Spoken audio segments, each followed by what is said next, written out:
ഈ ചാപ്റ്ററിൽ നമുക്ക് പഠിക്കാനുള്ള മറ്റ് രണ്ട് കോൺസെപ്റ്റ് ആണ് ഇരുമ്പിന്റെയും അലൂമിനിയത്തിന്റെയും വ്യാവസായിക നിർമ്മാണം എന്ന് പറയുന്നത്. Industrial production of iron as well as aluminium എന്ന് പറയുന്നത്. സോ നമ്മൾ ആദ്യം നോക്കുന്നത് ഇൻഡസ്ട്രിയൽ പ്രൊഡക്ഷൻ ഓഫ് അയൺ ആണ്. ഇരുമ്പിനെ എങ്ങനെ നമ്മൾ വ്യാവസായികമായിട്ട് നിർമ്മിക്കും. സോ ഇതിൽ നമുക്ക് ആദ്യം അറിയേണ്ടത് ഇരുമ്പിന്റെ ധാതുക്കൾ ഏതൊക്കെയാണ്, അല്ലെങ്കിൽ ഇരുമ്പിന്റെ മിനറൽസ് ഏതൊക്കെയാണ്. ഇരുമ്പിന് പ്രധാനമായിട്ടും 3 മിനറൽ ആണുള്ളത്. ഒന്ന് ഹെമറ്റൈറ്റ് ആണ്, രണ്ടാമത്തെ മാഗ്നറ്റൈറ്റ് ആണ്, മൂന്നാമത്തെ അയൺ പൈറൈറ്റ്സ് ആണ്. അയൺ പൈറൈറ്റ്സ് നിങ്ങൾ കേട്ടിട്ടുണ്ടോ? വിഡ്ഢികളുടെ സ്വർണ്ണം, ഫൂൾസ് ഗോൾഡ് എന്ന് പറയുന്നത് അയൺ പൈറൈറ്റ്സ് ആണ്. Because it's look like a gold. ഗോൾഡിന്റെ കളർ ഇതിൽ ഗോൾഡ് പോലെയുള്ള കളറാണ് അയൺ പൈറൈറ്റ്സിന്. അതുകൊണ്ട് ഇതിന് നമ്മൾ ഫൂൾസ് ഗോൾഡ് എന്നൊക്കെ വിളിക്കാറുണ്ട്. സോ ഇത് മൂന്നുമാണ് അയണിന്റെ മിനറൽസ് അഥവാ ധാതു എന്ന് പറയുന്നത്. ഇതില് ഹെമറ്റൈറ്റ് എന്ന് പറയുന്നത് അതായത് Fe2O3 ആണ് ഹെമറ്റൈറ്റ്. മാഗ്നറ്റൈറ്റ് എന്ന് പറയുന്നത് Fe3O4 ആണ്. ഓക്കെ, സോ ഇതിൽ നിന്നും നമ്മൾ ഇരുമ്പിന്റെ അയിര് എന്ന് പറയുന്നത് ഹെമറ്റൈറ്റ് ആണ്. ഓക്കെ, സോ ഹെമറ്റൈറ്റ് ആണ് നമ്മൾ ഇരുമ്പിന്റെ അയിരായിട്ട് ഉപയോഗിക്കുന്നത്. അപ്പൊ നമുക്കറിയാം ഈ ഹെമറ്റൈറ്റിന്റെ പ്രത്യേകത എന്തായിരിക്കും? അത് വളരെ ഹ്യൂജ് അബണ്ടൻസ് ആയിട്ട് ഉണ്ടായിരിക്കും, വളരെ സുലഭമായിരിക്കും. ഇതിൽ നിന്ന് നമുക്ക് ഇരുമ്പിനെ വളരെ ഈസി ആയിട്ട് വേർതിരിക്കാൻ പറ്റും. കുറച്ച് പൈസ അല്ലെങ്കിൽ കുറച്ച് മുതൽ മുടക്കിൽ നമുക്ക് ഇക്കണോമിക്കലി ചീപ്പായിട്ട് ഇതിൽ നിന്ന് നമുക്ക് ഇരുമ്പിനെ എക്സ്ട്രാക്ട് ചെയ്തെടുക്കാൻ പറ്റും. പിന്നെ ഹെമറ്റൈറ്റിൽ ഇരുമ്പിന്റെ അളവ് എന്തായിരിക്കും? വളരെ കൂടുതലായിരിക്കും. സോ ഈ 3 പ്രോപ്പർട്ടിയും ഫോളോ ചെയ്യുന്ന ഒരു മിനറൽ ആണ് ഹെമറ്റൈറ്റ് എന്ന് പറയുന്നത്. അതുകൊണ്ട് ഹെമറ്റൈറ്റ് ആണ് ഇരുമ്പിന്റെ അയിര് എന്ന് പറയുന്നത്. സോ ഈ ഹെമറ്റൈറ്റിൽ നിന്നും എങ്ങനെയാണ് ഇരുമ്പ് അല്ലെങ്കിൽ അയൺ വേർതിരിച്ചെടുക്കുന്നത് എന്നാണ് ഇനി നമ്മൾ നോക്കുന്നത്. സോ നമുക്കറിയാം ഇതിലെ ഒന്നാമത്തെ സ്റ്റെപ്പ് എന്ന് പറയുന്നത് അയിരുകളുടെ സാന്ദ്രീകരണമാണ്, അല്ലെ? അയിരുകളുടെ സാന്ദ്രീകരണമാണ് ഒന്നാമത്തെ സ്റ്റെപ്പ്, അല്ലെങ്കിൽ കോൺസെൻട്രേഷൻ ഓഫ് അയരാണ്. ഈ കോൺസെൻട്രേഷൻ ഓഫ് അയറിന് നമ്മൾ 4 രീതികൾ പഠിച്ചിട്ടുണ്ടായിരുന്നു. ഹൈഡ്രോളിറ്റിക് വാഷിംഗ് അല്ലെങ്കിൽ ലെവിഗേഷൻ, ജലപ്രവാഹത്തിൽ കഴുകിയെടുക്കല്, രണ്ടാമത്തെ പ്ലവന പ്രക്രിയ അല്ലെങ്കിൽ ഫ്രോത്ത് ഫ്ലോട്ടേഷൻ, മൂന്നാമത്തത് മാഗ്നറ്റിക് സെപ്പറേഷൻ, നാലാമത്തത് ലീച്ചിങ് ആണ്. സോ ഈ 4 പ്രക്രിയയിൽ നിന്നും നമ്മൾ ഇരുമ്പിനായിട്ട് ഉപയോഗിക്കുന്ന മെത്തേഡ് എന്ന് പറയുന്നത് ഹൈഡ്രോളിറ്റിക് വാഷിംഗ് ആണ്. ഓക്കെ, അല്ലെങ്കിൽ ലെവിഗേഷൻ ആണ്. ലെവിഗേഷൻ അല്ലെങ്കിൽ ഹൈഡ്രോളിറ്റിക് വാഷിംഗ് ആണ് നമ്മൾ ഉപയോഗിക്കുക. സോ നമ്മൾ ആദ്യം ചെയ്യുന്നത് എന്തായിരിക്കും? ഹെമറ്റൈറ്റ് എന്ന് പറയുന്ന അയിരിനെ എടുത്ത് നമ്മൾ അതിനെന്ത് ചെയ്യുന്നു? വാഷിംഗ് ചെയ്യാണ്, അല്ലെങ്കിൽ ജലപ്രവാഹത്തിൽ കഴുകിയെടുക്കുകയാണ്, അല്ലെങ്കിൽ ലെവിഗേഷൻ നടത്തും. അപ്പൊ ലെവിഗേഷൻ നടത്തുമ്പോൾ നമുക്ക് മനസ്സിലായി ഇതിൽ അയിരുകൾക്ക് സാന്ദ്രത കൂടുതലും ഗ്യാങ്ങുകൾക്ക് സാന്ദ്രത കുറവുമായിരിക്കും. സോ അങ്ങനെ ലെവിഗേഷൻ നടത്താം. അല്ലെങ്കിൽ നമുക്ക് സാന്ദ്രണത്തിനായിട്ട് മറ്റൊരു രീതി ഉപയോഗിക്കാം. അത് ഏതായിരിക്കും? നമുക്ക് ആലോചിച്ചാൽ തന്നെ അറിയാം ഏതായിരിക്കും? മാഗ്നറ്റിക് സെപ്പറേഷൻ ആണ്, അല്ലെ? മാഗ്നറ്റിക് സെപ്പറേഷനും നമുക്ക് ഇതിനായിട്ട് ഉപയോഗിക്കാം, അല്ലെ? കാന്തിക വിഭജനവും നമുക്ക് ഇതിനായിട്ട് ഉപയോഗിക്കാം. സോ ഈ 2 രീതികളിൽ ഏതെങ്കിലും ഒന്ന് ഉപയോഗിച്ച് നമ്മൾ എന്ത് ചെയ്യുന്നു? അയിരുകളെ സാന്ദ്രണം നടത്തും. ഇനി അടുത്ത സ്റ്റെപ്പ് എന്ന് പറയുന്നത് ഈ സാന്ദ്രണം ചെയ്ത അയിരിൽ നിന്ന് നമുക്ക് ലോഹത്തെ വേർതിരിക്കണം. അതിനായിട്ട് നമ്മൾ ആദ്യം ഇതിനെ എന്താക്കി മാറ്റണം? ഓക്സൈഡുകളാക്കി മാറ്റണം. രണ്ടാമത് ഈ ഓക്സൈഡുകൾ എന്ത് ചെയ്യണം? റെഡ്യൂസ് ചെയ്യണം. അങ്ങനെ ഓക്സൈഡുകളാക്കി മാറ്റാൻ 2 മെത്തേഡാണ് ഉള്ളത്. ഒന്നാമത് നമുക്കറിയാം കാൽസിനേഷൻ എന്ന് പറയുന്ന മെത്തേഡാണ്. രണ്ടാമത്തെ മെത്തേഡ് എന്ന് പറയുന്നത് എന്താണ്? റോസ്റ്റിംഗ് ആണ്. ഇവിടെ നമ്മൾ ഉപയോഗിക്കുന്ന മെത്തേഡ് എന്ന് പറയുന്നത് ഏതാണ്? റോസ്റ്റിംഗ് ആണ് കേട്ടോ. ഇവിടെ നമ്മൾ ഉപയോഗിക്കുന്ന മെത്തേഡ് റോസ്റ്റിംഗ് ആണ്. ഓക്കെ അല്ലേ? അപ്പൊ റോസ്റ്റിംഗിൽ എന്താണ് സംഭവിക്കുക? നമ്മൾ എന്ത് ചെയ്യുന്നു? ഈ ഹെമറ്റൈറ്റ് എന്ന് പറയുന്ന അയിരിനെ വായുവിന്റെ സാന്നിധ്യത്തിൽ ചൂടാക്കുകയാണ് ചെയ്യുക. എങ്ങനെയാണ് ചൂടാക്കുക? ഈ ഹെമറ്റൈറ്റിന്റെ ദ്രവണാങ്കത്തെക്കാൾ കുറഞ്ഞ, അതിന്റെ മെൽറ്റിംഗ് പോയിന്റിനേക്കാൾ കുറഞ്ഞ താപനിലയിൽ വായുവിന്റെ സാന്നിധ്യത്തിൽ നമ്മൾ അതിനെ ചൂടാക്കും. ആ ഒരു പ്രോസസ്സാണ് എന്ത്? റോസ്റ്റിംഗ് എന്ന് പറയുന്നത്. അങ്ങനെ റോസ്റ്റിംഗ് ചെയ്യുന്നത് കൊണ്ടുള്ള ഗുണം എന്താണ് എന്ന് ചോദിച്ചു കഴിഞ്ഞാൽ, എന്താണ് ഈ റോസ്റ്റിംഗിന്റെ ഗുണം എന്ന് ചോദിച്ചാൽ നമ്മൾ എന്ത് പറയും? റോസ്റ്റിംഗിന്റെ ഗുണം എന്താണെന്ന് ചോദിച്ചു കഴിഞ്ഞാൽ, ഈ ഹെമറ്റൈറ്റ് മാത്രമല്ല ഉണ്ടാവുക നമുക്കറിയാം. ഹെമറ്റൈറ്റിൽ എന്തൊക്കെ ഉണ്ടായിരിക്കും? ആർസനിക് ഉണ്ട്, ഓക്കെ, അതുപോലെ തന്നെ ഫോസ്ഫറസ് ഉണ്ട്. ആർസനിക് ഉണ്ട്, ഫോസ്ഫറസ് ഉണ്ട്, അതുപോലെ തന്നെ സിലിക്കൺ ഉണ്ട്. ഇത്തരത്തിലുള്ള ഒരുപാട് എലമെന്റ്സ് ആരുടെ കൂടെയുണ്ട്? ഹെമറ്റൈറ്റിന്റെ കൂടെയുണ്ട്. സോ ഇതിനൊക്കെ റോസ്റ്റിംഗ് ചെയ്തു കഴിഞ്ഞാൽ എന്താ സംഭവിക്കുക? ഈ ആർസനിക്, ഫോസ്ഫറസ്, സിലിക്കൺ പോലുള്ള ഇംപ്യൂരിറ്റീസ് അല്ലെങ്കിൽ ഗ്യാങ് എല്ലാം എന്തായിട്ട് മാറും? ഓക്സൈഡുകളായിട്ട് മാറും. ഓക്കെ, ഗ്യാങ്ങുകളെല്ലാം എന്തായിട്ട് മാറും? ഓക്സൈഡുകളായിട്ട് മാറും. കാരണം ഇതിലൊക്കെ എന്തുണ്ട്? സൾഫറിന്റെ പ്രസൻസ് ഉണ്ട്. സൾഫർ ഓക്സൈഡ് ആണ്. അതെന്തായിട്ട് മാറും? ഓക്സിജനുമായിട്ട് റിയാക്ട് ചെയ്ത് എന്തായിട്ട് മാറും? ഓക്സൈഡായിട്ട് മാറും. സോ ഈ ഹെമറ്റൈറ്റിലുള്ള ആർസനിക്, ഫോസ്ഫറസ്, സിലിക്കൺ എല്ലാം നമുക്ക് എന്ത് ചെയ്യാൻ പറ്റും? റോസ്റ്റിംഗിലൂടെ വേർതിരിച്ചെടുക്കാൻ പറ്റും. കാരണം റോസ്റ്റിംഗ് ചെയ്യുന്ന സമയത്ത് ഇവരെല്ലാം എന്തായിട്ട് മാറും? ഓക്സൈഡുകളായിട്ട് മാറും. അതുപോലെ തന്നെ ഈ ഹെമറ്റൈറ്റിലുള്ള വാട്ടർ കണ്ടന്റ് H2O എന്തായിട്ട് മാറും? ഇവോപ്പറേറ്റും ചെയ്യും. H2 എന്ത് ചെയ്യും? ഇവോപ്പറേറ്റ് ചെയ്ത് ബാഷ്പമായിട്ട് പോകും. സോ റോസ്റ്റിംഗ് ചെയ്ത് കഴിഞ്ഞാൽ ഈ ആർസനിക്, ഫോസ്ഫറസ്, സിലിക്കൺ പോലുള്ള ഇംപ്യൂരിറ്റീസ് എല്ലാം ഹെമറ്റൈറ്റിൽ നിന്ന് ഓക്സൈഡുകളായിട്ട് വേർതിരിക്കാൻ പറ്റും. അതുപോലെ തന്നെ ഈ ഹെമറ്റൈറ്റിലുള്ള വാട്ടർ കണ്ടന്റ് നമുക്ക് എന്ത് ചെയ്യാൻ പറ്റും? വേർതിരിച്ചെടുക്കാൻ പറ്റും. ഓക്കെ അല്ലേ? ഇനി നമ്മൾ എന്താ ചെയ്യുക? റോസ്റ്റിംഗ് ചെയ്ത് കഴിഞ്ഞാൽ പിന്നെ അടുത്ത സ്റ്റെപ്പ് ഇതിനെ എന്ത് ചെയ്യണം? റെഡ്യൂസ് ചെയ്യണം. റെഡ്യൂസിംഗ് ഏജന്റ് ആയിട്ട് നമ്മൾ ഉപയോഗിക്കുന്നത് കാർബൺ മോണോക്സൈഡ് ആണ്. ഓക്കെ, റോസ്റ്റിംഗ് ചെയ്ത് കഴിഞ്ഞ് കിട്ടുന്ന പ്രൊഡക്റ്റിനെ നമ്മൾ എന്ത് ചെയ്യുന്നു, റെഡ്യൂസ് ചെയ്യണം. അതാണ് നമ്മൾ അടുത്ത സ്റ്റെപ്പ്. റെഡ്യൂസിംഗ് ഏജന്റ്, നിരോക്സീകാരികൾ ഉപയോഗിച്ച് നമ്മൾ അതിനെ നിരോക്സീകരിക്കണം. സോ അതിനായിട്ട് നമ്മൾ ഉപയോഗിക്കുന്ന റെഡ്യൂസിംഗ് ഏജന്റ് ഏതാണ്? Carbon monoxide. അതിന്റെ സ്റ്റെപ്പുകളെല്ലാം നമ്മൾ പറയാം. ഇവിടെ നമ്മൾ ഓർക്കേണ്ട ഒരു കാര്യം എന്താണെന്ന് വെച്ച് കഴിഞ്ഞാൽ, ഈ ഹെമറ്റൈറ്റിനെ റോസ്റ്റിംഗ് ചെയ്ത് ഇതിലുള്ള ഇമ്പ്യൂരിറ്റീസ് എല്ലാം നീക്കി കഴിഞ്ഞാലും ഒരു ഇമ്പ്യൂരിറ്റി അവിടെ തന്നെ കിടക്കും. ആ ഇമ്പ്യൂരിറ്റി ഏതാണ്? SiO2 ആണ് അല്ലെ. SiO2 എന്ന് പറഞ്ഞാൽ എന്താണ്? സിലിക്കയാണ്. ഓക്കെ, SiO2 സിമ്പിളി നമ്മൾ എന്ത് വിളിക്കും? സിലിക്ക. സിലിക്കൺ ഡയോക്സൈഡ് ആണ് SiO2. സിമ്പിളി നമ്മൾ അതിനെ വിളിക്കും സിലിക്ക എന്ന് വിളിക്കും. ഈ സിലിക്ക എന്ന് പറയുന്ന ഗ്യാങ് അല്ലെങ്കിൽ ഇമ്പ്യൂരിറ്റി അല്ലെങ്കിൽ അപദ്രവ്യം അവിടെ തന്നെ കിടക്കും. ഏത് പ്രോസസ്സ് കഴിഞ്ഞാലും, റോസ്റ്റിംഗ് എന്ന് പറയുന്ന പ്രോസസ്സ് കഴിഞ്ഞാലും ആരവിടെ തന്നെ ഉണ്ട്? സിലിക്ക എന്ന് പറയുന്ന ഗ്യാങ് അല്ലെങ്കിൽ ഇമ്പ്യൂരിറ്റി അവിടെ തന്നെ ഉണ്ടാവും. ഇനി നമുക്ക് ഇതിനെല്ലാം കൂടി എന്ത് ചെയ്യണം? മറ്റൊരു പ്രോസസ്സ് ഉപയോഗിച്ച് നമുക്ക് അതിൽ നിന്ന് എന്ത് വേർതിരിക്കണം? അയൺ വേർതിരിക്കണം. ആ പ്രോസസ്സിനെ നമ്മൾ വിളിക്കുന്ന പേരാണ് blast furnace. Okay, blast furnace process ആണ് കേട്ടോ. ബ്ലാസ്റ്റ് ഫർണസ് പ്രോസസ് വഴിയാണ് നമ്മൾ ഇതിൽ നിന്നും ഇനി ഇരുമ്പിനെ വേർതിരിച്ചെടുക്കുന്നത്. ആ സ്റ്റെപ്പ് എന്തൊക്കെയാണ് നമുക്ക് നോക്കാം. സോ എന്താണ് ഈ ബ്ലാസ്റ്റ് ഫർണസ് മെത്തേഡ് എന്ന് നമുക്ക് നോക്കാം. സോ ഇത്തരത്തിലുള്ള ഒരു ഫർണസ് ആണ് നമ്മൾ ഈ ഒരു ടെക്നിക്കായിട്ട് ഉപയോഗിക്കുക. ഇവിടെ നമ്മൾ ചെയ്യുന്നത് എന്താണെന്ന് വെച്ച് കഴിഞ്ഞാൽ, ഇതിലൂടെ നമ്മൾ ഹോട്ട് എയർ കടത്തിവിടുകയാണ് ചെയ്യുക. ഹോട്ട് എയർ ആണ് ഈ ഒരു ഭാഗത്തൂടെ കടത്തിവിടുക. ഇവിടെയും നമ്മൾ എന്ത് ചെയ്യും? ഹോട്ട് എയർ പാസ് ചെയ്യും. ഹോട്ട് എയർ ആണ് പാസ് ചെയ്യുക. ഇതിലൂടെയും നമ്മൾ എന്ത് ചെയ്യുന്നുണ്ട്? ഹോട്ട് എയർ പാസ് ചെയ്യുന്നുണ്ട്. ദെൻ ഹോട്ട് എയർ ഇതിലൂടെയും പാസ് ചെയ്യും. ഓക്കെ അല്ലേ? Hot air. സോ ഇത്തരത്തിലുള്ള ഒരു ഫർണസിന്റെ 4 ഭാഗത്തും കൂടി നമ്മൾ എന്ത് ചെയ്യും? ചൂടുള്ള വായു കടത്തിവിടും. അതുകൊണ്ടാണ് ഇതിനെ നമ്മൾ ബ്ലാസ്റ്റ് ഫർണസ് എന്ന് വിളിക്കുന്നത്. അപ്പൊ ഇതിന്റെ ഉള്ളിലെല്ലാം ഈ ഹോട്ട് എയർ ഉണ്ടായിരിക്കും അല്ലെ. ഈ ഹോട്ട് എയർ എല്ലാ ഭാഗത്തും ഉള്ളത് കൊണ്ട് തന്നെ ഒരു ഡിഫറെന്റ് ആയിട്ടുള്ള ടെമ്പറേച്ചർ ഗ്രേഡിയന്റ് അല്ലെങ്കിൽ വ്യത്യസ്ത താപനിലയിലുള്ള ഒരു സ്കെയിൽ തന്നെ ഇതിന്റെ ഉള്ളിൽ എന്ത് ചെയ്യുന്നുണ്ട്? അറേഞ്ച് ചെയ്യുന്നുണ്ട്. ഒരു വ്യത്യസ്ത താപനിലയുള്ള സ്കെയിൽ തന്നെ നമുക്ക് ഇതിന്റെ ഉള്ളിൽ കാണാൻ സാധിക്കും. ഇനി നമ്മൾ ചെയ്യുന്നതെന്ന് വെച്ച് കഴിഞ്ഞാൽ, ഇത്തരത്തിലുള്ള ഹോട്ട് എയർ ഫില്ല് ചെയ്തിട്ടുള്ള ഈ ബ്ലാസ്റ്റ് ഫർണസിന്റെ മുകൾ വശത്ത് കൂടി നമ്മൾ എന്ത് ആഡ് ചെയ്യാണ്? നമുക്ക് നമ്മുടെ ഹെമറ്റൈറ്റ് ആഡ് ചെയ്യും അല്ലെ. ഹെമറ്റൈറ്റ് എന്ന് പറയുമ്പോൾ Fe2O3 ഹെമറ്റൈറ്റ് ആഡ് ചെയ്യുന്നുണ്ട്. ഈ ഹെമറ്റൈറ്റിൽ സിലിക്ക ഉള്ള ഹെമറ്റൈറ്റ് ആണ്. നമ്മൾ നേരത്തെ പറഞ്ഞത് സിലിക്കൺ ഡയോക്സൈഡ് അല്ലെങ്കിൽ സിലിക്ക അടങ്ങിയ ഹെമറ്റൈറ്റിനെയാണ് നമ്മൾ പാസ് ചെയ്യുന്നത്. അതോടൊപ്പം തന്നെ നമ്മൾ ഇതിലേക്ക് കാൽഷ്യം കാർബണേറ്റ്, ലൈംസ്റ്റോൺ അഥവാ ചുണ്ണാമ്പ് കല്ല് പാസ് ചെയ്യുന്നുണ്ട്. ദെൻ കോക്ക്, കാർബണേയും പാസ് ചെയ്യുന്നുണ്ട്. ഇതെല്ലാം കൂടി ഇതിന്റെ മുകളിലുള്ള സംവിധാനത്തിലൂടെ നമ്മൾ ഇതിന്റെ ഉള്ളിലേക്ക് ഇറക്കുകയാണ് ചെയ്യുക. ഇതിന്റെ ഉള്ളിലേക്ക് ഈ പറയുന്ന Fe2O3 വരുമ്പോൾ, അതുപോലെ തന്നെ കാൽഷ്യം കാർബണേറ്റ് വരും, അതുപോലെ തന്നെ കോക്ക് എല്ലാം ഇതിന്റെ ഉള്ളിലേക്ക് വരുന്നുണ്ട്. ഇതിന്റെ ഉള്ളിലേക്ക് വരുമ്പോൾ ഇവിടെ എല്ലാം ഹോട്ട് ടെമ്പറേച്ചർ ആണുള്ളത്. ഹോട്ട് ടെമ്പറേച്ചറിന്റെ ആ ഒരു പ്രസൻസിൽ ഇവിടെ ചെറിയ കെമിക്കൽ റിയാക്ഷൻസ് നടക്കും. സോ ആ കെമിക്കൽ റിയാക്ഷൻസ് എന്തൊക്കെയാണ് നമുക്ക് നോക്കാം. ആദ്യത്തെ കെമിക്കൽ റിയാക്ഷൻ എന്ന് പറയുന്നത്, ഈ ഹോട്ട് എയർ കൊടുക്കുന്ന സമയത്ത് അവിടെയുള്ള കാർബണും ഓക്സിജനും കൂടി റിയാക്ട് ചെയ്ത് കാർബൺ ഡൈ ഓക്സൈഡും ഹീറ്റും ഫോം ചെയ്യും. ഓക്കെ അല്ലേ? ഹോട്ട് എയർ കൊടുക്കുന്ന സമയത്ത് കാർബണും ഓക്സിജനും കൂടി റിയാക്ട് ചെയ്ത് കാർബൺ ഡൈ ഓക്സൈഡും ഹീറ്റും ഒരു എക്സോതെർമിക് റിയാക്ഷൻ ആണ്. താപം പുറത്തേക്ക് വരുന്ന റിയാക്ഷൻ ആണ് നടക്കുക. ഇനി എന്താ സംഭവിക്കുന്നത് വെച്ചാൽ, ഈ ഫോം ചെയ്തിട്ടുള്ള കാർബൺ ഡൈ ഓക്സൈഡ് അതേപോലെ തന്നെ ഹീറ്റ് ഒരു എൻഡോതെർമിക് ആണ്. ഹീറ്റ് യൂസ് ചെയ്യുന്ന റിയാക്ഷൻ ആണ്. ആരുമായിട്ട് റിയാക്ട് ചെയ്യും? നമ്മൾ കൊടുത്തിട്ടുള്ള കോക്ക് കാർബണുമായിട്ട് റിയാക്ട് ചെയ്യും. എന്നിട്ട് എന്ത് ഫോം ചെയ്യും?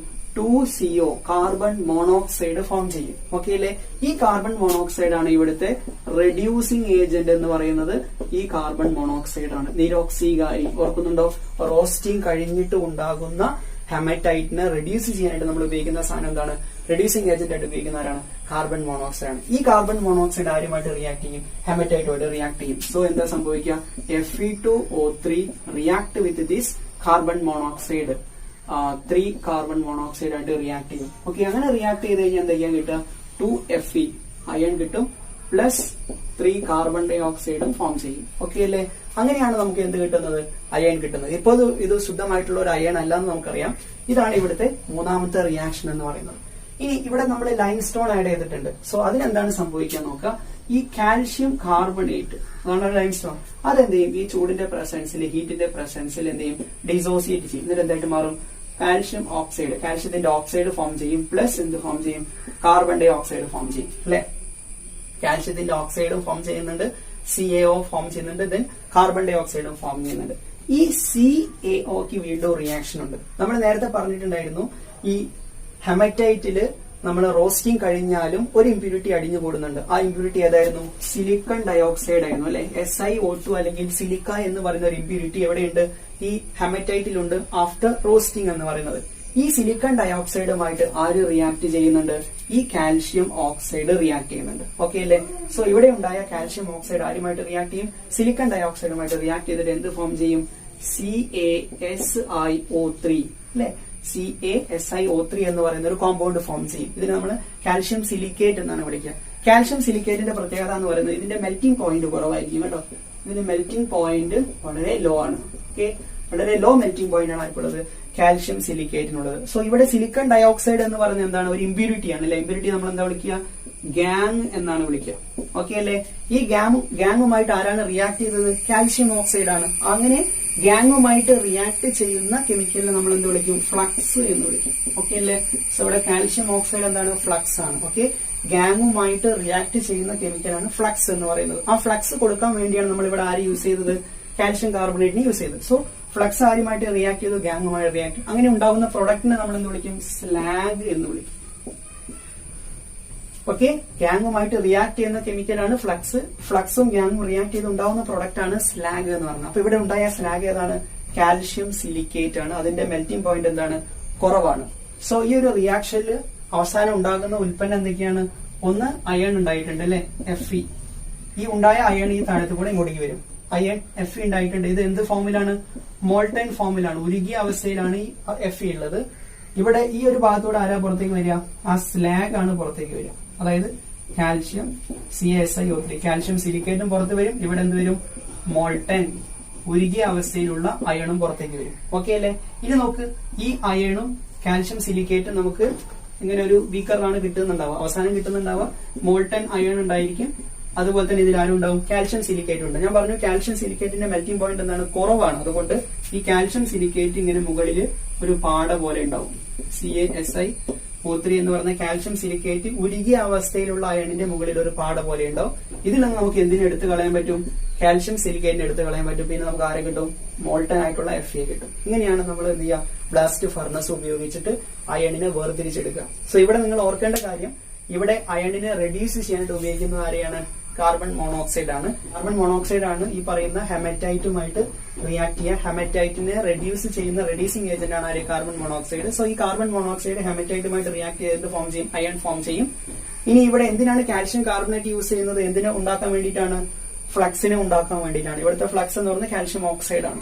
ഈ ഫ്ലക്സ് ആണ് ആരുമായിട്ട് റിയാക്ട് ചെയ്യുക? ഗാങ്ങുമായിട്ട് റിയാക്ട് ചെയ്യുക. ഗാങ് ഏതാണ്? സിലിക്ക ഡയോക്സൈഡ് ആണ്, അല്ലെങ്കിൽ സിലിക്ക എന്ന് പറയും, അല്ലെങ്കിൽ സിലിക്കൺ ഡയോക്സൈഡ്, സിലിക്ക എന്ന് പറയുന്നതാണ് ഗാങ്. ഈ ഗാങ്ങുമായിട്ട് റിയാക്ട് ചെയ്യുന്ന കെമിക്കലാണ് ഫ്ലക്സ്. ആ ഫ്ലക്സ് ആണ് ആര്? Calcium oxide. അത് കിട്ടാൻ വേണ്ടിയാണ് നമ്മൾ എന്തിനു യൂസ് ചെയ്തത്? കാൽഷ്യം കാർബണേറ്റ് യൂസ് ചെയ്ത്. അങ്ങനെ ഫ്ലക്സും ഗാങ്ങും കൊണ്ട് റിയാക്ട് ചെയ്ത് ഉണ്ടാവുന്ന ഉൽപ്പന്നമാണ് കാൽഷ്യം സിലിക്കേറ്റ് അഥവാ സ്ലാഗ് എന്ന് പറയുന്നത്. ഈ സ്ലാഗിനെ നമ്മൾ പിന്നെ എന്താ ചെയ്യുക? മോൾട്ടൻ Feയിൽ നിന്ന് വേർതിരിച്ചെടുക്കുകയാണ് ചെയ്യുക. സോ ഇതിന് യൂസ് ചെയ്യുന്ന ഒരു എക്യുപ്മെന്റ് ആണ് ഈ ബ്ലാസ്റ്റ് ഫർണസ് എന്ന് പറയുന്നത്. സോ ഇങ്ങനെ നമ്മൾ എക്സ്ട്രാക്ട് ചെയ്തെടുത്തിട്ടുള്ള മോൾട്ടൻ അയൺ നോക്കിക്കഴിഞ്ഞാൽ അതിൽ 100% അയൺ ഉണ്ടായിരിക്കില്ല. 96% മാത്രമേ അയൺ ഉണ്ടാവുള്ളൂ. സോ ബാക്കിയുള്ള 4% എന്ന് പറയുന്നത് ഇമ്പ്യൂരിറ്റീസ് ആണ്. ആ ഇമ്പ്യൂരിറ്റീസ് എന്ന് പറയുന്നത് അതിൽ കാർബൺ ഉണ്ടായിരിക്കും, ദെൻ സിലിക്കൺ ഉണ്ടായിരിക്കും, അതുപോലെ തന്നെ മാംഗനീസ് ഉണ്ടായിരിക്കും, ഫോസ്ഫറസ് ഉണ്ടായിരിക്കും. ഇങ്ങനെയുള്ള ഇമ്പ്യൂരിറ്റീസ് ആണ് ബാക്കിയുള്ള 4%. സോ ഇതിനെ നമ്മൾ വിളിക്കുന്ന പേരാണ് പിഗ് അയൺ എന്നാണ് വിളിക്കുക. പിഗ് അയൺ എന്ന് വിളിക്കുക കേട്ടോ. പിഗ് അയൺ എന്നാണ് വിളിക്കുക. ഇതിന്റെ വ്യാവസായിക നിർമ്മാണം പോലെ തന്നെ ഇമ്പോർട്ടന്റ് ആണ് അലൂമിനിയത്തിന്റെ വ്യാവസായിക നിർമ്മാണം എന്ന് പറയുന്നത്.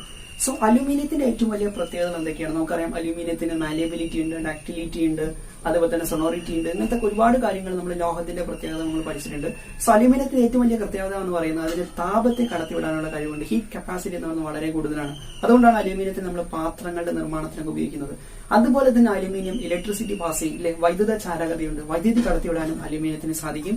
അലൂമിനിയത്തിന്റെ മറ്റൊരു പ്രത്യേകതയാണ് അത് നല്ലൊരു റിഫ്ലക്ടർ ആണ്, അല്ലെ? നല്ല റിഫ്ലക്റ്റീവ് സർഫസ് ഉള്ളത് കൊണ്ട് തന്നെ അലൂമിനിയത്തെ നമുക്ക് റിഫ്ലക്ടർ ആയിട്ട് ഉപയോഗിക്കാം. അലൂമിനിയത്തെ വ്യാവസായികമായിട്ട് നിർമ്മിക്കുന്ന പ്രോസസ്സിനെ വിളിക്കുന്ന പേര് ഹാൾ ഹെറാൾഡ് പ്രോസസ് എന്നാണ്. ഓക്കെ, ഹാൾ ഹെറാൾഡ് പ്രോസസ് ആണ്.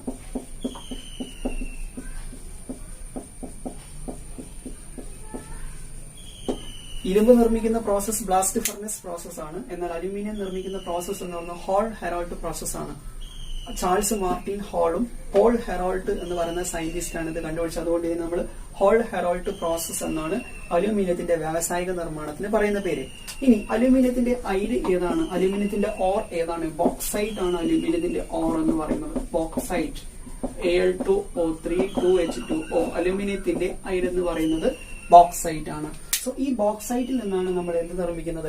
അലൂമിനിയം നിർമ്മിക്കുന്നത്. അലൂമിനിയത്തെ വ്യാവസായികമായിട്ട് നിർമ്മിക്കുന്നത്, അല്ലെങ്കിൽ ഇൻഡസ്ട്രിയൽ ആയിട്ട് നിർമ്മിക്കുന്നത് ഏതൊക്കെയാണ്? 2 സ്റ്റെപ്പ്. ഒന്ന് ബോക്സൈറ്റിന്റെ കോൺസെൻട്രേഷൻ ആണ്, ബോക്സൈറ്റുകളുടെ സാന്ദ്രണമാണ്. രണ്ടാമത്തത് വൈദ്യുത വിശ്ലേഷണമാണ്, ഇലക്ട്രോലൈസിസ് ആണ്. ആരുടെ? അലൂമിനിയയുടെ വൈദ്യുത വിശ്ലേഷണമാണ്. സോ ഇത് രണ്ടും എന്തൊക്കെ സ്റ്റെപ്പുകളിലൂടെയാണ് നടക്കുന്നതെന്നാണ് നമ്മൾ ഇനി നോക്കാൻ പോകുന്നത്. സോ ബോക്സൈറ്റിന്റെ സാന്ദ്രണം, അതാണ് ഫസ്റ്റ് സ്റ്റെപ്പ്. അതെങ്ങനെയാണ് നമ്മൾ ചെയ്യുന്നത് നോക്കാം. സോ ഇതിൽ നമ്മൾ ചെയ്യുന്നത് ആദ്യം ഈ അലുമിനിയത്തിന്റെ അയിരായിട്ടുള്ള ബോക്സൈറ്റ് ഉണ്ടല്ലോ, Al2O3 2H2O, ഇതാണല്ലോ ബോക്സൈറ്റ്. ഈ ബോക്സൈറ്റിനെ നമ്മൾ ആദ്യം ചെയ്യുന്നത് ലീച്ചിങ് എന്ന് പറയുന്ന പ്രവർത്തനമാണ്. Okay, leaching.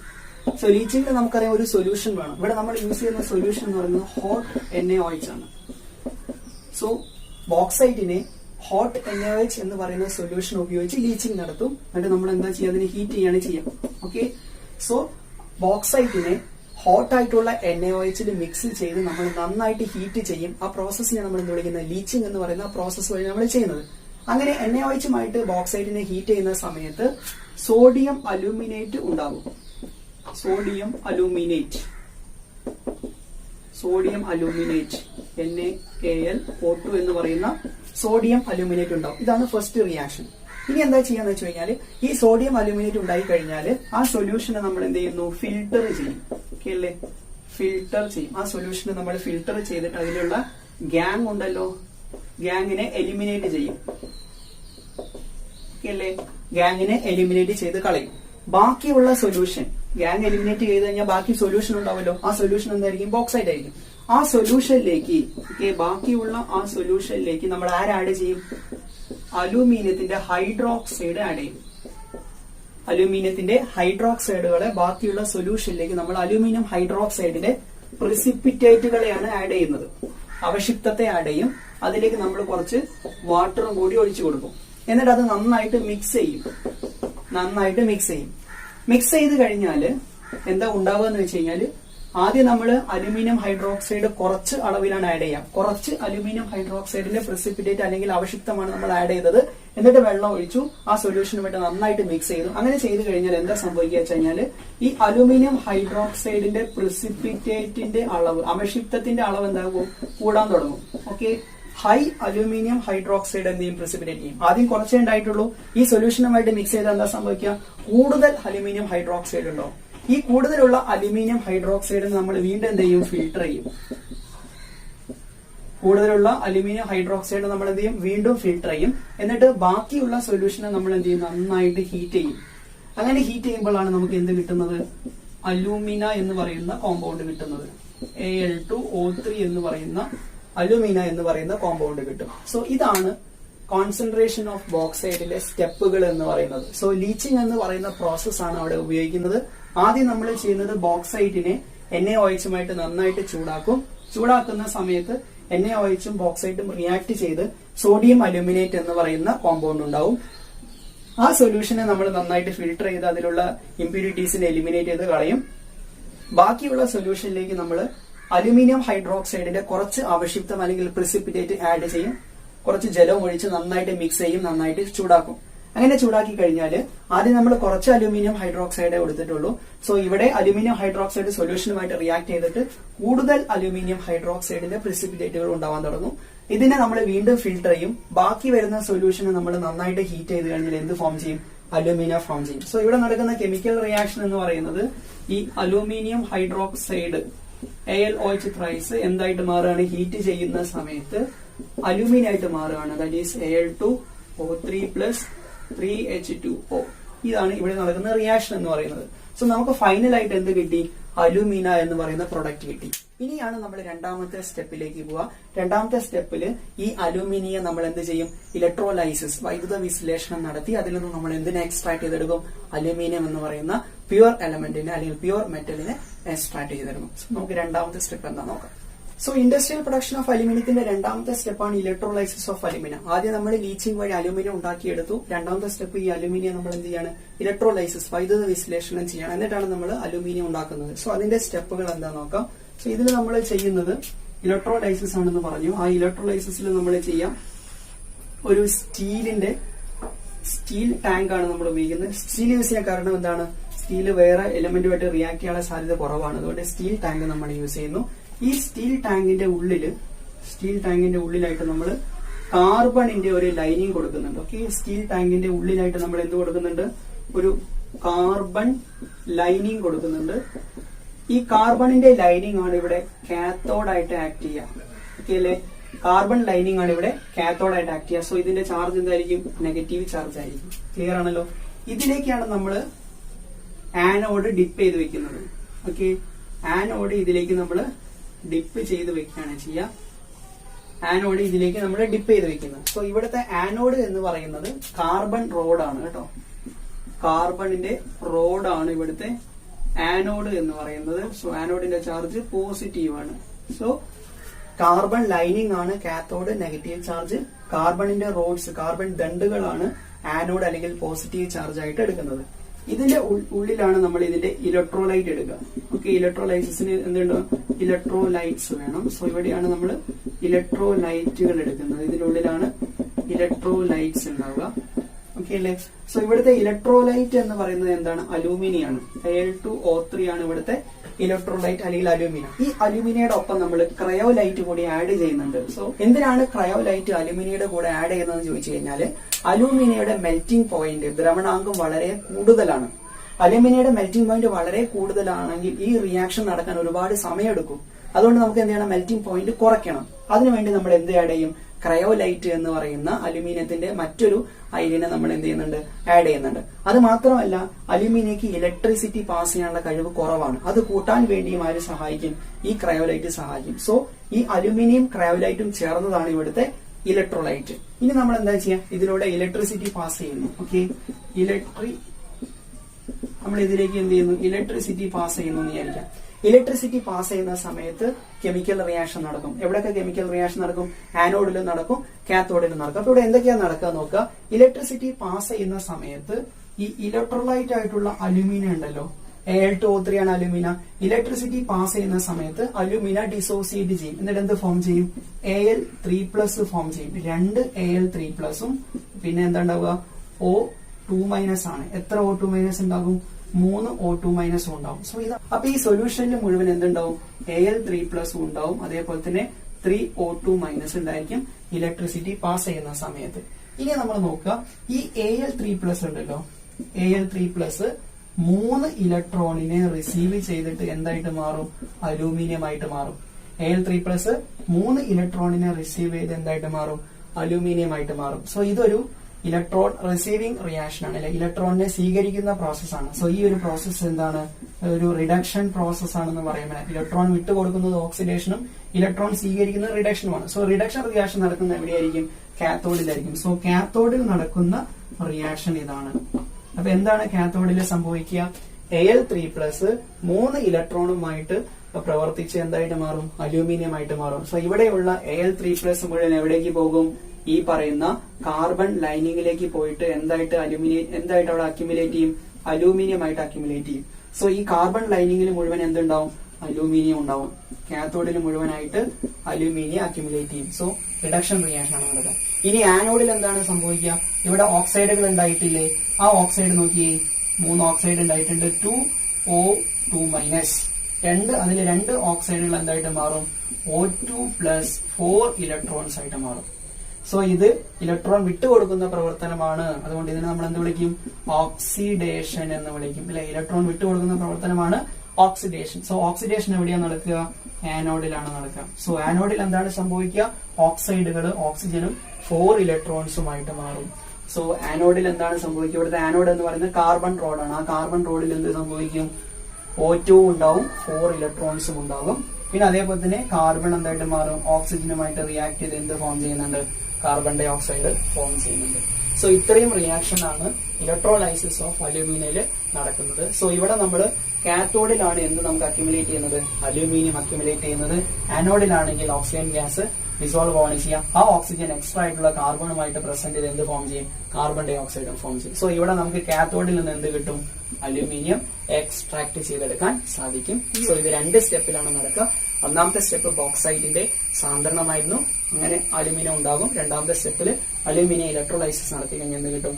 അലുമിനിയം കിട്ടും. സോ ഇതും ഈ ഒരു പാഠഭാഗത്തെ ഏറ്റവും ഇമ്പോർട്ടന്റ് ആയിട്ടുള്ള പരീക്ഷയ്ക്ക് വരുന്ന ഒരു കോൺസെപ്റ്റ് ആണ്.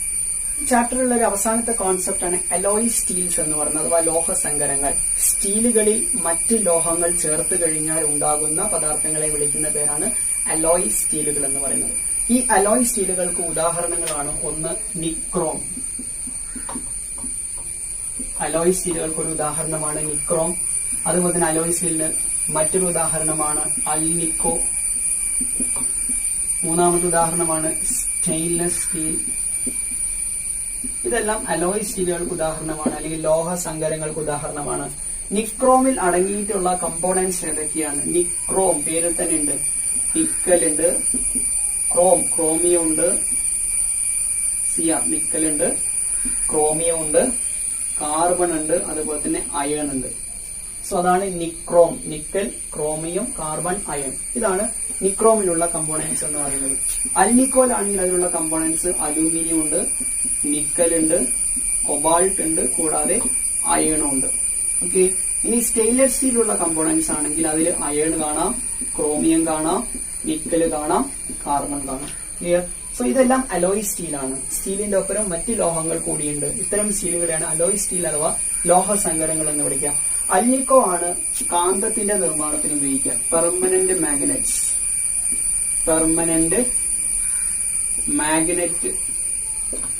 പെർമനന്റ് മാഗ്നറ്റുകളുടെ പ്രിപ്പറേഷൻ ഉപയോഗിക്കുന്ന ഒരു കമ്പോണന്റ് ആണ് അൽനിക്കോ. കാരണം ഇതിന് എന്ത് സ്വഭാവമുണ്ട്? മാഗ്നറ്റിക് ഫീച്ചർ ഉണ്ട്. ഓക്കെ, മാഗ്നറ്റിക് ഫീച്ചർ ഉണ്ട്. അപ്പം അൽനിക്കോയ്ക്ക് എന്തുണ്ട്? മാഗ്നറ്റിക് ഫീച്ചർ ഉണ്ട്, കാന്തിക സ്വഭാവമുണ്ട്. അതുകൊണ്ട് അത് എന്തിനു ഉപയോഗിക്കും? കാന്തത്തിന്റെ നിർമ്മാണത്തിന് ഉപയോഗിക്കും. ഇനി സ്റ്റെയിൻലെസ് സ്റ്റീൽ നോക്കിയാലോ? സ്റ്റെയിൻലെസ് സ്റ്റീൽ വളരെ ഹാർഡാണ്, വളരെ ദൃഢമുള്ളതാണ്. അതുകൊണ്ട് അത് എന്തിന്റെ അറ്റൻഷൻസ് അല്ലെ, പാത്രങ്ങളുടെ നിർമ്മാണത്തിന് ഉപയോഗിക്കും. അതുപോലെ തന്നെ വെഹിക്കിൾസിന്റെ ബോഡി നിർമ്മിക്കാൻ ഉപയോഗിക്കും. അതൊക്കെ എന്താണ്? സ്റ്റെയിൻലെസ് സ്റ്റീലിന്റെ ഉപയോഗങ്ങളാണ്. ഇനി നിക്രോം ആണെങ്കിലോ? നിക്രോമിനാണെങ്കിൽ അതിന്റെ റെസിസ്റ്റൻസ് വളരെ കൂടുതലാണ്, റെസിസ്റ്റൻസ് വളരെ ഹൈ ആണ് അല്ലെ. റെസിസ്റ്റൻസ് അഥവാ പ്രതിരോധം വളരെ കൂടുതലാണ്. അതുകൊണ്ട് ഇത് എന്തിനാണ് ഉപയോഗിക്കുക എന്ന് വെച്ച് കഴിഞ്ഞാൽ ഹീറ്റ് കോയിലിന്റെ പ്രിപ്പറേഷൻ, ഹീറ്റ് കോയിൽ എല്ലാം ഉണ്ടാക്കാനായിട്ട് ഉപയോഗിക്കുന്ന ഒരു അലോയ് സ്റ്റീലാണ് നിക്രോം എന്ന് പറയുന്നത്. സോ ഇവിടെയെല്ലാം സ്റ്റീലിന്റെ ഒപ്പരം മറ്റ് ലോഹങ്ങൾ ചേർന്നിട്ടാണ് ഇത്തരത്തിലുള്ള അലോയ് സ്റ്റീൽസ് അഥവാ ലോഹസങ്കരങ്ങൾ നിർമ്മിക്കുന്നത്. അതിന് 3 എക്സാമ്പിളാണ് നിക്രോം, അൽനിക്കോ, സ്റ്റെയിൻലെസ് സ്റ്റീൽ. ഇതിലുള്ള കമ്പോണന്റ്സിന്റെ അളവ് വ്യത്യാസമാണ്. ഇവിടെ നോക്കിയാൽ നമുക്ക് സ്റ്റെയിൻലെസ് സ്റ്റീലും നിക്രോമിനും ഏകദേശം ഒരേ എലമെന്റ്സ് ആണ്. പക്ഷെ ഇതിന്റെ അളവിൽ എന്തുണ്ടാവും? വ്യത്യാസമുണ്ടോ? സ്റ്റെയിൻലെസ് സ്റ്റീലിൽ ഉദാഹരണത്തിനായിട്ട് സ്റ്റെയിൻലെസ് സ്റ്റീലിലുള്ള ക്രോമിയത്തിന്റെ അളവായിരിക്കില്ല നിക്രോമിലുള്ള ക്രോമിയത്തിന്റെ അളവ്. സോ ഇൻഡിവിജ്വൽ ആയിട്ടുള്ള എലമെന്റിന്റെ അളവ് മാറുന്നതിനനുസരിച്ച് സ്വഭാവവും മാറിക്കൊണ്ടിരിക്കും. അത്തരത്തിൽ വിവിധ തരം അലോയ് സ്റ്റീലുകൾ നമ്മുടെ പ്രകൃതിയിലുണ്ട്. പ്രൊഡക്ഷൻ ഓഫ് മെറ്റൽ അഥവാ മെറ്റൽ എനർജി എന്ന് പറയുന്ന ഈ ഒരു അധ്യായത്തിൽ നമ്മൾ ലോഹങ്ങളെ കുറിച്ചാണ് പഠിച്ചിട്ടുണ്ടായിരുന്നത്. അതിലാദ്യം എന്താണ് ധാതു അല്ലെങ്കിൽ മിനറൽ എന്താണ്, ഓർ എന്താണ്, അയിര് എന്താണെന്നാണ് നമ്മൾ ആദ്യം പറഞ്ഞത്. പിന്നെ നമ്മൾ മെറ്റൽ എനർജി അഥവാ ലോഹ നിഷ്കർഷണത്തിലെ ഡിഫറെന്റ് സ്റ്റെപ്പുകൾ പറഞ്ഞു. ആദ്യത്തെ സ്റ്റെപ്പ് എന്ന് പറയുന്നത് അയിരുകളുടെ സാന്ദ്രണമാണ്, കോൺസെൻട്രേഷൻ ഓഫ് ഓർ ആണ്. അതിന് 4 വ്യത്യസ്ത പ്രവർത്തനങ്ങൾ നമ്മൾ ഉപയോഗിക്കാറുണ്ട്. ഒന്ന് ജലപ്രവാഹത്തിൽ കഴുകൽ അല്ലെങ്കിൽ ഹൈഡ്രോളിറ്റിക് വാഷിംഗ് ആണ്. രണ്ടാമത്തെ പ്ലവന പ്രക്രിയ അല്ലെങ്കിൽ ഫ്ലോട്ടേഷൻ ആണ്. മൂന്നാമത്തത് മാഗ്നറ്റിക് സെപ്പറേഷൻ അല്ലെങ്കിൽ കാന്തിക വിഭജനമാണ്. നാലാമത്തത് ലീച്ചിങ് ആണ്. അതിനുശേഷമുള്ള രണ്ടാമത്തെ സ്റ്റെപ്പ് എന്ന് പറയുന്നത് ഈ സാന്ദ്രീകരിച്ച അയിരിൽ നിന്നും കോൺസെൻട്രേറ്റ് ചെയ്ത അയിരിൽ നിന്നും മെറ്റലിനെ വേർതിരിക്കുക എന്നതാണ്. അതിന് 2 സ്റ്റെപ്പുകളാണ് ഉപയോഗിക്കുക. ഒന്ന് ഈ സാന്ദ്രീകരിച്ച അയിരിനെ ഓക്സൈഡുകളാക്കി മാറ്റുക. അതിന് 2 പ്രവർത്തനം ഉണ്ടായിരുന്നു, കാൽസിനേഷനും റോസ്റ്റിംഗും. രണ്ടാമത്തെ സ്റ്റെപ്പ് ഈ ഓക്സൈഡ് ആക്കി മാറ്റിയിട്ടുള്ള അയിരിനെ നമ്മൾ എന്ത് ചെയ്യുക? നിരോക്സീകരിക്കുകയാണ്. അതിന് നമ്മൾ നിരോക്സീകാരികളായിട്ടുള്ള കാർബൺ മോണോക്സൈഡോ അല്ലെങ്കിൽ ഇലക്ട്രിസിറ്റിയോ ആണ് ഉപയോഗിക്കുക. ഇത്തരത്തിലുള്ള ആയിരുന്നു രണ്ടാമത്തെ സ്റ്റെപ്പ് എന്ന് പറയുന്നത്. മൂന്നാമത്തെ സ്റ്റെപ്പ് റിഫൈനിങ് ഓഫ് മെറ്റൽസ് ആണ്, ലോഹത്തിന്റെ ശുദ്ധീകരണമാണ്. അതിന് നമ്മൾ 3 മെത്തേഡ് പഠിച്ചിട്ടുണ്ട്. ഒന്ന് ഉരുക്കി വേർതിരിക്കൽ, ലിക്വേഷൻ ആണ്. രണ്ടാമത്തെ സ്റ്റെപ്പ് സ്വേദനം അഥവാ ഡിസ്റ്റിലേഷൻ. മൂന്നാമത്തെ സ്റ്റെപ്പ് ഇലക്ട്രോലൈറ്റിക് റിഫൈനിങ് ആണ് അല്ലെ, വൈദ്യുത വിശ്ലേഷണം വഴിയുള്ള ശുദ്ധീകരണമായിരുന്നു. സോ ഇത്രയുമായിരുന്നു മെറ്റൽ എനർജിയുടെ പ്രവർത്തനം എന്ന് പറയുന്നത്. അതിനുശേഷം നമ്മൾ വ്യാവസായികമായിട്ട് ഇരുമ്പിന്റെ നിർമ്മാണം എങ്ങനെയാണ്, അപ്പൊ ബ്ലാസ്റ്റ് ഫർണസിന്റെ പ്രത്യേകതകൾ, അതിൽ നടക്കുന്ന റിയാക്ഷൻസ് എന്തൊക്കെയാണ്, അതിൽ ഉള്ള എന്താ പറയാ ഫ്ലക്സ് ഏതാണ്, സ്ലാഗ് ഏതാണ്, അതുപോലെ തന്നെ അതിലുള്ള ഗ്യാങ് ഏതാണ് എന്നുള്ള കാര്യങ്ങളൊക്കെ ഓർത്തിരിക്കുക. വ്യാവസായികമായിട്ട് ഇരുമ്പിന്റെ നിർമ്മാണം പോലെ തന്നെ ഇമ്പോർട്ടന്റ് ആണ് അലൂമിനിയത്തിന്റെ വ്യവസായ നിർമ്മാണം എന്ന് പറയുന്നത്. അതിൽ ബോക്സൈറ്റിന്റെ സാന്ദ്രണമാണ് ഒന്നാമത്തെ സ്റ്റെപ്പ്. രണ്ടാമത്തെ സ്റ്റെപ്പ് അലൂമിനിയയുടെ ഇലക്ട്രോലൈസിസ് ആണ്. പിന്നെ ഈ ചാപ്റ്ററിലുള്ള ഒരു പ്രധാന കോൺസെപ്റ്റ് എന്ന് പറയുന്നത് അലോയ് സ്റ്റീൽ ആണ്. അപ്പൊ എന്തൊക്കെയാണ് അലോയ് സ്റ്റീൽ, അതിന് എക്സാമ്പിൾ എന്തൊക്കെയാണ്, അതിനുള്ള അലോയ് സ്റ്റീൽസിന്റെ യൂസസ് എന്തൊക്കെയാണ്. അപ്പൊ ഇത്രയും കാര്യങ്ങൾ നിങ്ങൾക്ക് കൃത്യമായി മനസ്സിലായെന്ന് വിചാരിക്കുന്നു. നമുക്ക് മറ്റൊരു വീഡിയോയുമായിട്ട് വീണ്ടും കണ്ടുമുട്ടാം. Thank you.